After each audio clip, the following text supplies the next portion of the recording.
প্রতিযোগিতা এবং ওখানে বসে ভাবলাম সবাই বিপক্ষে বলবে, পক্ষের লোক বলার নেই।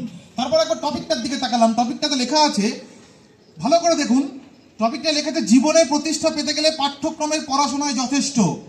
একটা মোশনে আমি মনে করি প্রত্যেকটা শব্দ খুব গুরুত্বপূর্ণ। এখানে পাঠ্যক্রম লেখা আছে, বলা নেই স্কুলের পাঠ্যক্রম, কলেজের পাঠ্যক্রম নাকি ইউনিভার্সিটির পাঠ্যক্রম। অর্থাৎ পাঠ্যক্রম জিনিসটাকে সেইটা আগে আপনাকে বুঝতে হবে। পাঠ্যক্রম কথাটা এসছে কি, কারিকুলাম, ল্যাটিন শব্দ কুরি থেকে, যার অর্থ হলো দৌড়ের পথ, অর্থাৎ নির্দিষ্ট লক্ষ্যে দৌড়ানোর পথ। এবার আমার খুব প্রিয় একজন ইকোনমিস্ট, শিক্ষাবিদ হর্নি কি বলেছেন, শিক্ষার্থী যা কিছু শেখে তাই হলো পাঠ্যক্রম। এবার আপনি বললেন বিদেশের কথা মানবো না, তাহলে আপনি ফ্রয়েবেলে চলে যান। ফ্রয়েবেল কি বলছেন? ফ্রয়েবেল বলছেন মানুষের জ্ঞানের সমগ্র ক্ষুদ্র সংস্করণ হলো পাঠ্যক্রম। এবং আপনি বলেন না এদের কথাই মানবই না, তাহলে আপনি ভারতে চলে আসুন। দেশের মুদালিয়ার কমিশন কি বলেছে? 1952-53 সালে মুদালিয়ার কমিশন পরিষ্কার বলছে, শুধুমাত্র শিক্ষার ক্ষেত্রে বা শুধুমাত্র ক্লাসরুমের শিক্ষা নয়, ক্লাস শ্রেণীকক্ষের বাইরে, আপনি খেলার মাঠে, আপনি গ্রন্থাগারে, আপনি যা কিছু শিখছেন এবং শিক্ষক এবং শিক্ষার্থীর মধ্যে যে কথাবার্তা বলছেন অনিয়ন্ত্রিত পদ্ধতিতে, সেটাই হলো পাঠ্যক্রম। এই পাঠ্যক্রমকে আমাদের বিপক্ষের বক্তারা বলে করেছেন সিলেবাস। আরে বন্ধু, সিলেবাসের বাংলা হলো পাঠ্যসূচি, যেখানে কতকগুলো জিনিস কি কি পড়ানো হবে সেইগুলো লেখা থাকে। সেইটা দিয়ে বিতর্ক করবেন না। পাঠ্যক্রম আর পাঠ্যসূচির পার্থক্য এডুকেশনের ছেলেদের বলে দিন। সেকেন্ড সেমিস্টার এসেছিল, খুব ভালো উত্তর লিখে দিয়েছে। আসলে আজকের বিতর্কের মূল জায়গায় লুকিয়ে রয়েছে এই শব্দটা।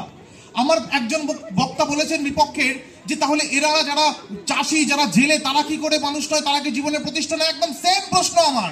যারা জেলে, যারা চাষি, আজকে পত্রভারতী স্টলে দিলীপ কুমার বাবুর খুব স্নেহভাজন একজন বই বিক্রি করছেন, তাহলে তিনি কি জীবনে প্রতিষ্ঠিত নন? তাহলে তাদের জন্য কোন পাঠ্যক্রমটা ছিল?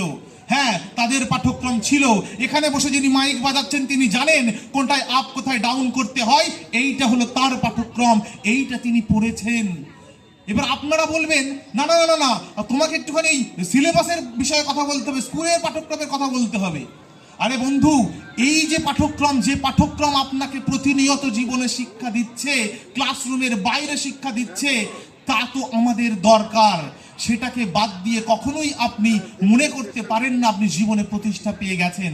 এইবার একজন বন্ধু এখানে জীবনে প্রতিষ্ঠা পাওয়া শুধু চাকরি পাওয়ার কতগুলো স্ট্যাটিস্টিক্স দিয়ে ব্যাখ্যা করেছে। সেই বন্ধু একটা দারুণ কথা বলেছেন, যে বর্তমানে যে এনইপি হচ্ছে, মাল্টি ডিসিপ্লিনারি এনেছেন। দেখুন মাননীয় বিচারক, উনি আমাদের সাইটে কল করেছেন।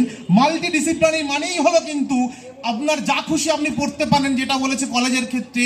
এইটাই হলো পাঠ্যক্রমের একটা বৈশিষ্ট্য, যে পাঠ্যক্রম আধুনিকীকরণ করা যায়। তা সে গতিশীল, সে স্ট্যাটিক নয়, যুগে যুগে পাল্টে গেছে তার ভূমিকা। যখন কম্পিউটার এই যুগে ছিল না তখন একরকম ছিল, কম্পিউটার আসার পর একরকম হয়েছে। আজকে যখন এআই আগামী দিনকে চালিত করবে, তখন পাঠ্যক্রম তাকে বিবর্তিত করে নেবে। এইটাই হলো পাঠ্যক্রম, যে যুগে যুগে নিজেকে বদলাতে পারে, যে নিজেকে আপগ্রেড করতে পারে বিএলও অ্যাপের মতো প্রতিনিয়ত। সেইটাই কিন্তু আমাদের জীবনকে প্রতিষ্ঠা পেতে দরকার। এবার এই বিতর্কের সভার মধ্যে না, সভা চালাকি করে একটি শব্দ লিখে, যার নাম হচ্ছে যথেষ্ট। এই যথেষ্ট শব্দের ব্যাখ্যা আগে কোনো বক্তা দেয়নি, আমি দিচ্ছি।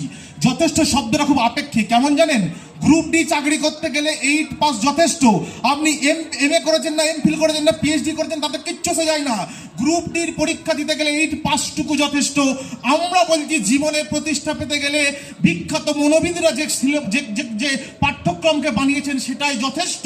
এবার আপনি যদি আরো বড় হতে চান, আপনি যদি আকাশ ছুতে চান, আপনি পড়াশোনা করুন, আপনি যা কিছু শিখুন, তাতে আমাদের কোনো আপত্তি নেই। কিন্তু বেসিকটা জীবনে দাঁড়িয়ে বাঁচতে গেলে পাঠ্যক্রমই পর্যাপ্ত এবং যথেষ্ট।